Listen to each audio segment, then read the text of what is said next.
Salsa Arwina kritik penonaktifan Sahroni. Tidak jelas, tidak transparan. Penonaktifan Ahmad Sahroni dan sejumlah DPR RI lainnya mendapat kritikan dari diaspora Indonesia di Denmark, Salsa Arwina Hutagalung, padahal Ahmad Sahroni dan Nafa Urbach telah dinonaktifkan dari Partai Nasional Demokrat, Nasdem. Uya Kuya dan Eko Patrio dinonaktifkan Partai Amanat Nasional, PAN. Sementara Adis Kadir oleh Partai Golkar. Hal itu diterapkan karena keempatnya melanggar kode etik dan menyakiti hati rakyat dengan komentar blunder. Mereka pun dibebaskan dari tugas wakil rakyat dan kader partai. Perempuan yang sempat bersitegang dengan Ahmad Sahroni itu agaknya kurang puas dengan keputusan 3 partai politik itu. Menurutnya, sanksi dari parpol perlu dipertegas lagi, alih-alih dipecat, mereka secara resmi masih terdaftar sebagai anggota DPR RI dan menerima keuntungan finansial. Istilah ini biasanya bentuk dari sanksi ringan demi menjaga citra partai tanpa harus kehilangan kursi DPR. Kepada partai-partai politik, mohon untuk memberikan bahasa yang lebih jelas, apa arti penonaktifan? Apa arti dan perbedaan antara menonaktifkan dengan pemecatan? Ucap Salsa Arwinia, Selasa, 2 September 2025, dikutip dari Tribunnews.com. Istilah penonaktifan ini juga tak jarang membuat publik bertanya-tanya. Dan apakah pemecatan ini terjadi hanya di DPR? Atau di parpol? Di mana pemecatan ini terjadi dan apa konsekuensinya? Karena ini ketidakjelasan dan ketidakadaannya transparansi membuat publik bertanya-tanya, dan bukannya mereda malah jadi semakin banyak kritik. Katanya menerangkan, meski begitu, Salsa Arwina tetap mengapresiasi tindakan partai. Dia berharap penonaktifan tersebut bisa membuat kader yang berkaitan introspeksi diri.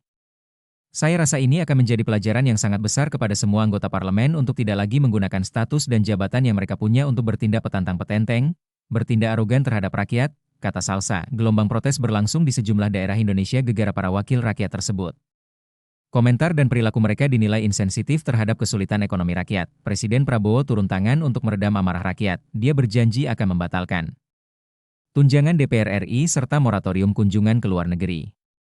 Para pimpinan DPR menyampaikan akan dilakukan pencabutan beberapa kebijakan DPR RI, termasuk besaran tunjangan anggota DPR dan moratorium kunjungan kerja ke luar negeri, ucap Prabowo, melansir dari Tribunnews.com. Langkah tegas tadi, yang dilakukan ketum partai politik, adalah mereka masing-masing dicabut dari keanggotaan di DPR.